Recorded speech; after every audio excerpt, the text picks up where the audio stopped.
Thanks for joining us today, guys. Today we are joined by Dustin Heiner and excited for him to share a little bit about his story as well as some of his thoughts and perspective on what to do with money once you get to that point of profitability. So, Dustin, you mind introducing yourself to the audience? Yeah, Liam, thank you so much for having me on the show. Yeah, I really love that. Well, I started with real estate. I'm an investor. I invested in real estate back in 2006, and I buy and hold properties that make me money when I don't work. I love that. And my entire goal was to quit my job, to be able to not work for somebody else. I had businesses and at the same time, but real estate by far is it's the one thing that I work very, very little. I work the least in of all my businesses that I have. I work the least in, make the most money, and it's also generational wealth that I could literally give to my kids. And so now from that, I've now helped people with I coach people how to invest in real estate as well. But yeah, it's just great being able to help many, many people come on good shows like yours and talk to good people like you. So I really appreciate you having me on the show, Liam. Yeah, happy to have you here, Dustin. Can you give the audience a little background? Were you always entrepreneurial? Did you know you were going in this direction of being a real estate investor? Like, how'd you get there? Yeah, that's a fantastic question because it really that's what catapulted me into becoming like that drive. And so I'll quickly go to the end, but I'll go back to the beginning really quick. So when I was 37 years old, I was blessed to be able to quit my job because I had enough rental properties that make me money without working. 30 plus properties. And I realized, man, why am I still working here? So, but I'll quickly go back to the beginning because your question is very key. It's like I've always been entrepreneurial in my life. In fact, growing up, when I was 13 years old, I had a newspaper route. There's not many newspapers anymore, but I'd ride with my bike with bags of newspapers and throw them at 5 a.m., banging them on garage doors, waking people up. I had a graphic website design company, I had a skateboard manufacturing business. I even had a pizzeria and a convenience store that I started all from the ground up.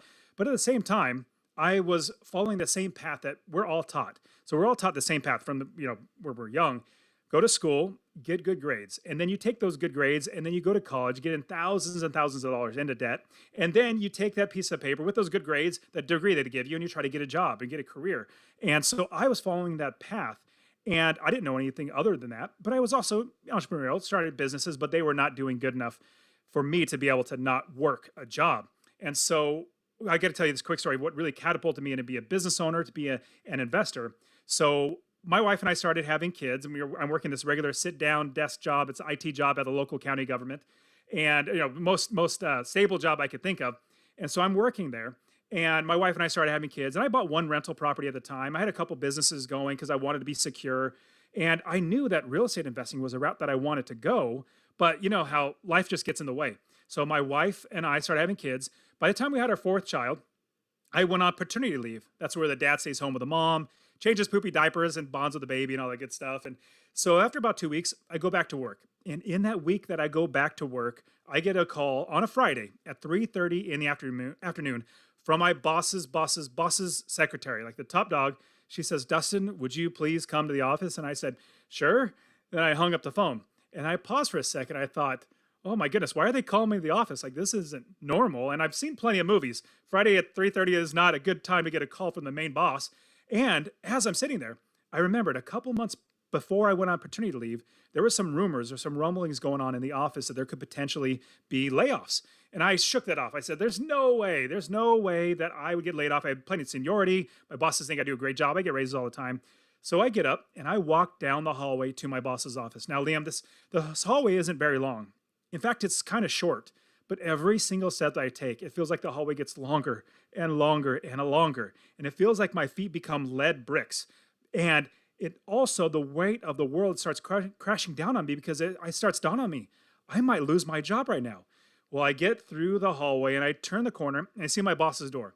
His door is closed, and I see a secretary there, super sweet, nice old lady. And she says, "Dustin, would you please have a seat?" And she's grinning, sheepishly grinning at me, trying to console me with her eyes because she knows everything about what's going on. I know nothing about what's going on. So I go and I take my seat.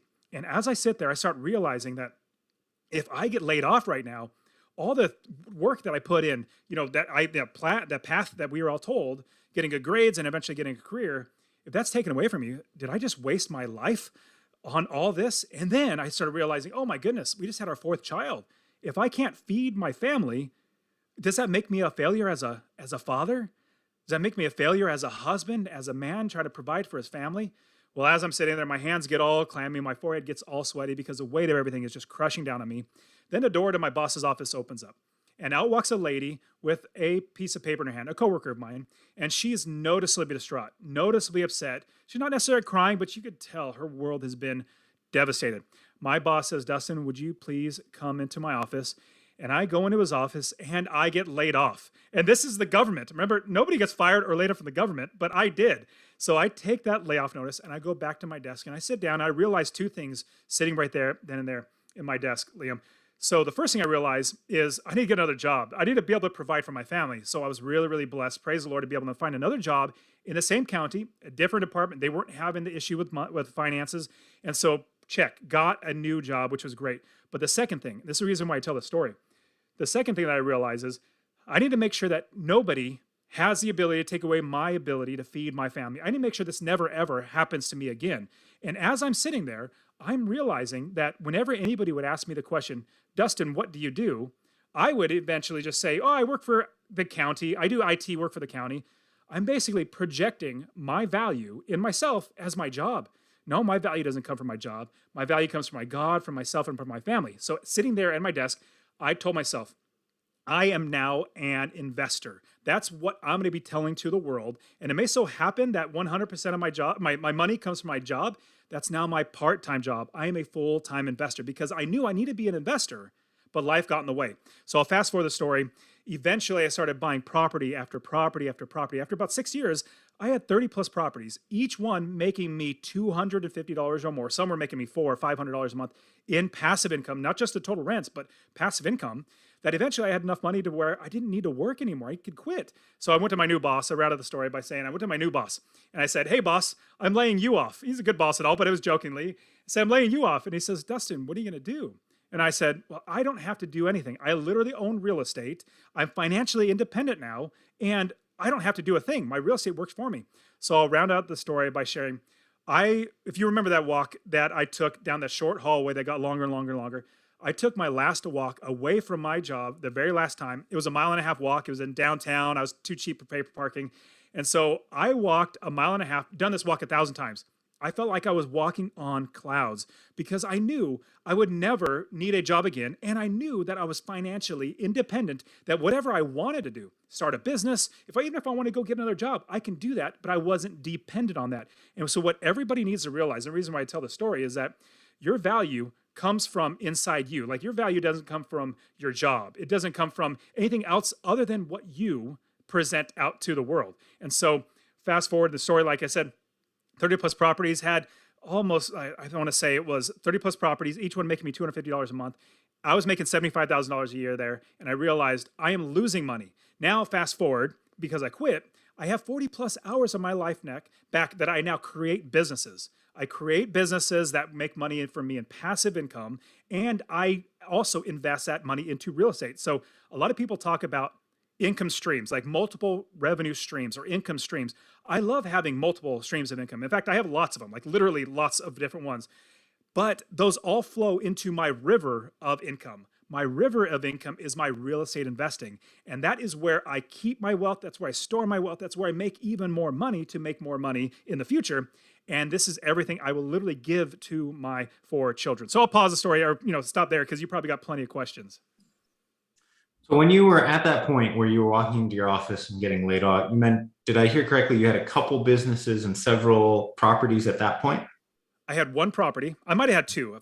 It's kind of blurry there, but I might have 1. I know I had at least 1, if not 2, because I knew I wanted to do it, but just life got in the way. But I also did have a convenience store that I started from the scratch. I was building it, and then all the while I was realizing passive income is the way I want to go. And what I had with my convenience store, because I had hired employees, they were running it, I was still working my regular job. What I realized was I wanted to quit my job where I had 1 boss, but my business that I had many bosses, basically all my customers were mini bosses, that if they didn't come into the store to buy that next candy bar, I wouldn't have enough money to pay the bills, pay the employees, pay all the overhead, let alone make money for me. So yes, I was doing all that at the same time, plus having 4 kids. Just a little busy. Um, How did you choose to go into convenience store and real estate, right? You mentioned real estate was always of interest. Convenience store, I imagine, is heavily capital intensive with inventory and then the management there, right? Real estate, obviously, you have a down payment, but kind of how did you think through those? So yeah, it's kind of interesting thinking of convenience store. Well, my dad had a convenience store. He was working at Denny's as a general manager, and he wanted to stop working for somebody else. So he bought a convenience store. This was when I was younger, and he owned that convenience store for a number of years. And I knew the business really, really well. And I'm like, well, I could do that. Let me, because he was making decent money. Let me go ahead and do that as well. And so I did that. And with that, it, I didn't realize that I love passive income. And hopefully everybody realizes passive income is literally like you work one time and you get paid over and over and over again, as opposed to working 1 hour and getting paid for that hour. And so I didn't just want to own a job, like own something that I make money. I wanted to buy one property because remember I had the convenience store and my job and real estate. I probably had like another couple businesses outside of that, like just like side hustles, basically what they were.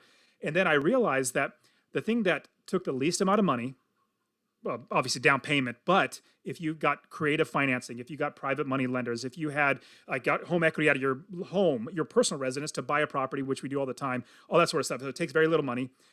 None of my time, like literally none of my time for any of my real estate investing. And I make the most money out of all this, and I do very little or no work, is real estate investing.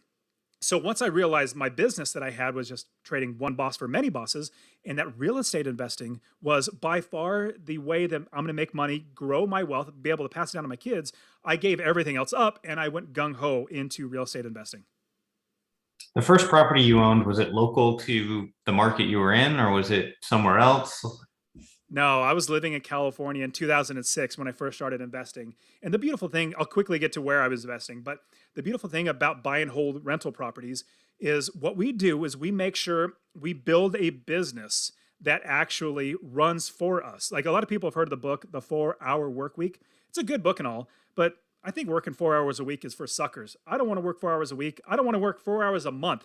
I basically work 30 minutes a month. I just grab my property management statements, look at it, everything looks good, and I set aside because I built the business first. I say this all the time, like we build the business first. Your business owns inventory.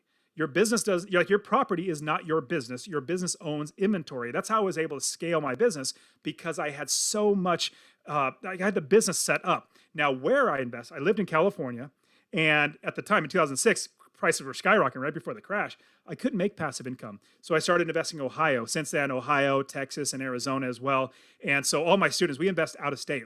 I love the Midwest, great areas of the country, down to the Carolinas and to Florida, but we like residential. So 4 units and below. Now, we now also go into playing Monopoly. I love playing Monopoly. Like you go from single family home, get multiple. Then even you actually get to syndications or multifamily on the hotels. In fact, just 2 months ago, I bought into a hotel syndication, which was just fun. I was like, hey, I'm playing Monopoly. It's going well. But I love investing all over the country where I get a good amount of passive income. And I'll quickly share what we do to make sure we're accounting for the passive income. So we don't, the gurus will tell you that you buy a house, that house is your business. No, no, no. We own businesses that own inventory. So this is what it looks like. I'll quickly give you what it looks like. If you're going to start a convenience store, you're not going to on a lease, sign your name on a lease, open the doors to that location and set a box of candy bars in there on the ground. No, you're not going to do that. You go out of business in like 2 seconds. What you would do though is you would build the business first. You'd get the gondolas, the shelving units that all the candy bars go on, the countertops, the cold storage, bank accounts, cash registers, insurance, employees, everything in the business before you buy any inventory. Same thing with real estate investing. We build the entire business, make sure that it will run on its own, and then we buy the inventory and put that into our business. So I already know who's going to manage the property. I already know who's going to fix up the property. I already know how I'm going to get financing for the property, who's going to insure it, how it's going to be inspected. I already know all of that before I buy any properties. And the last thing I'll share, because you probably got a bunch of questions with that, the last thing I'll share is that when I invest out of state, I don't want to be the expert. And I know Zillow's not an expert. I know Trulia, Redfin, Red Door, or that's the name, I can't remember, Open Door, whatever. Those websites are not experts. Who are the experts though?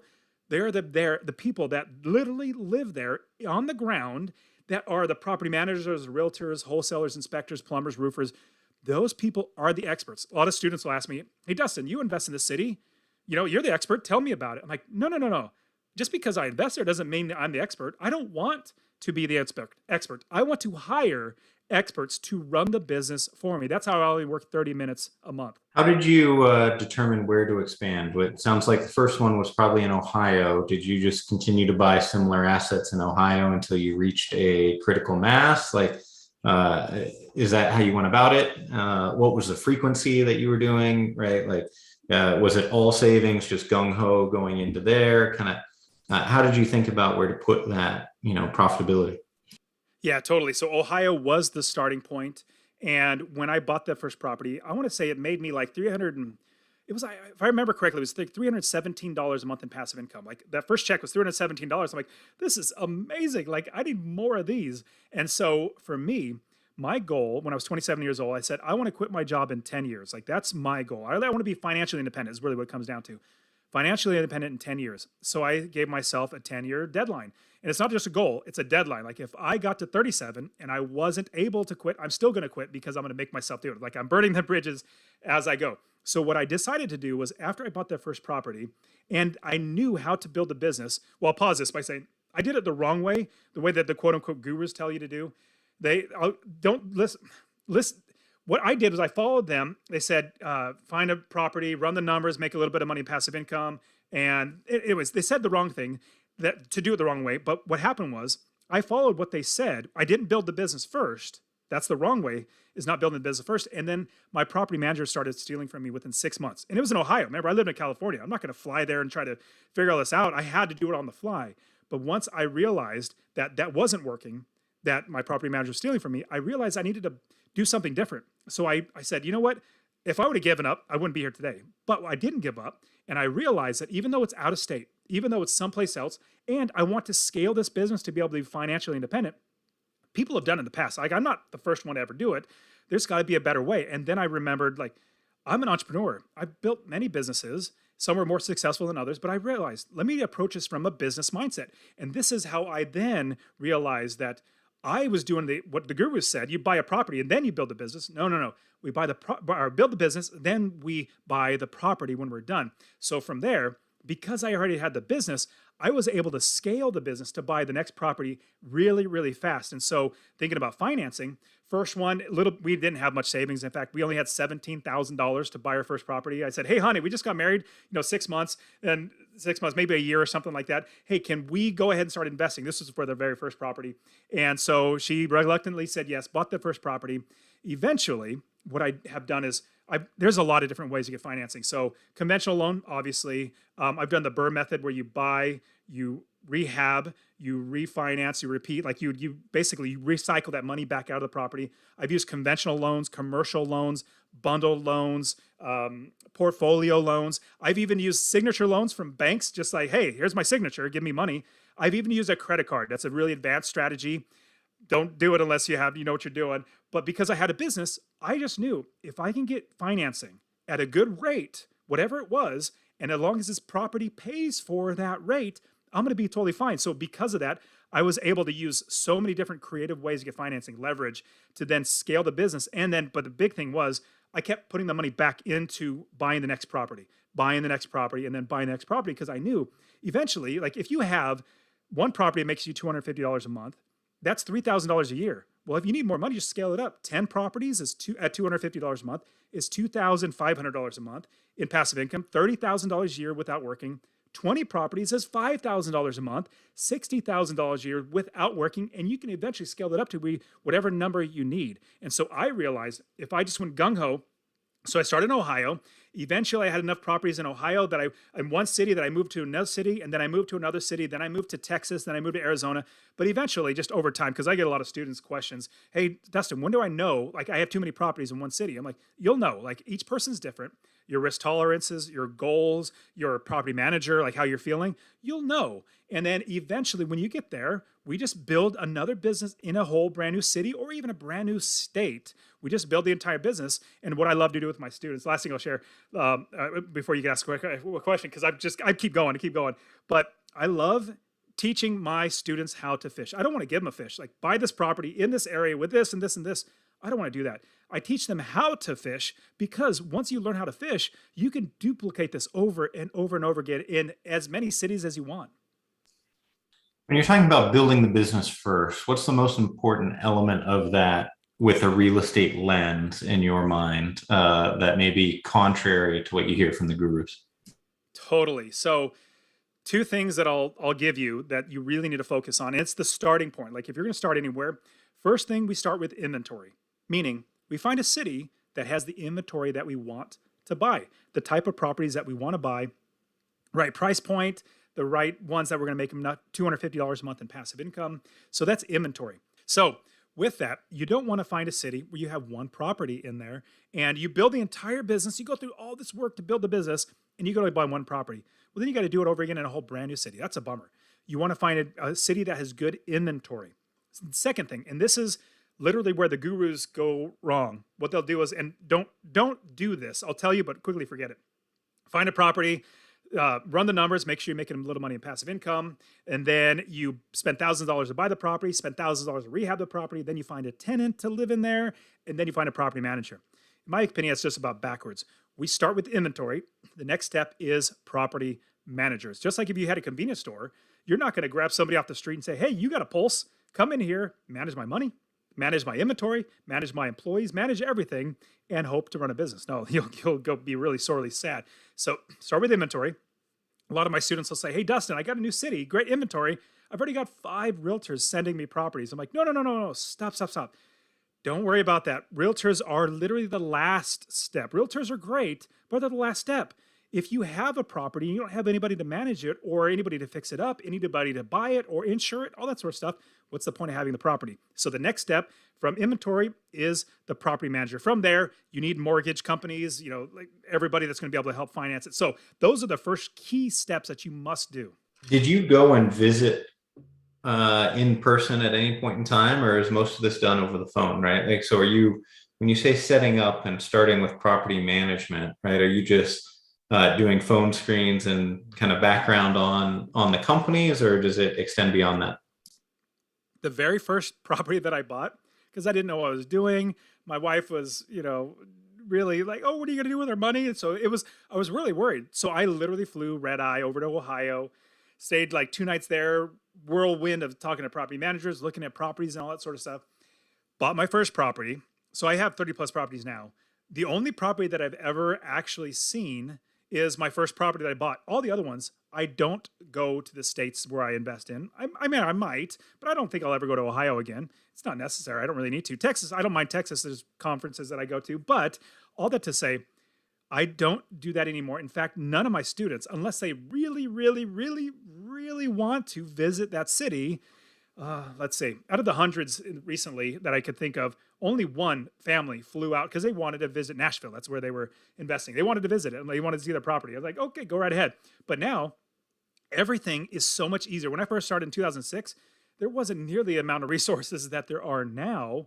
And so now it's so much easier to do everything online. I never fly anywhere. I don't even go to the areas. Like, in fact, one property I bought sight unseen, in fact, 30 plus properties now, but I rehabbed it all myself, got a new septic system. I literally did everything remotely and still have never been there. So all that to say, absolutely, we do everything remotely. What's the most exciting thing that you're working on or investing in today that gets your juices flowing when you get up in the morning? Yeah, so I love investing, but I love business. I love having businesses. I have like four businesses that are making me money now. And what really gets my juices flowing is my new goal. So my first goal, remember when I was 27 years old, I said, I'm going to quit my job in 10 years. It's a deadline. It's a goal. So check, I got that. And then about a year, I was just, goofing off. I didn't need to work. So I was just, going to the gym, hanging out with the family, all that sort of stuff. And then I said, I need a new goal. So I created a new goal, which was to make $1 million from all my companies in every year, like having $1 million coming in. And then I kid you not, Liam, after about maybe less than a year, I got so bored of that because I didn't need the money. It'd be nice to have the $1 million, but it was so boring because I'm not driven by money. Then I created a new goal because I knew what I liked, what I loved to do. And so it came with my podcasting, with my courses and coaching, was that the more people that I serve, the better my life gets and the better everybody else's life gets. that's what I realize is I just love to serve people. So now my new goal is to help 1 million people become financially independent through owning real estate, through starting businesses and all that sort of stuff. And so what's from that, I created a conference. It's a real estate investor conference. It's called the Real Estate Wealth Builders Conference, RubeCon for short, all abbreviated. And what I do is I now have a conference that brings people together. And it's not one of those sales pitch type conference. Hey, run to the back and we're taking the first 1,000 people. It's not like that. It's literally all about teaching everything from long term to syndications to money lending to storage units, basically anything in investing in real estate. And now, so last year it was in March, or sorry, 2022, it was in March in here in Phoenix. 2023 will be in Phoenix as well in May, early May. Then in 2024, it'll be on the East Coast in Florida.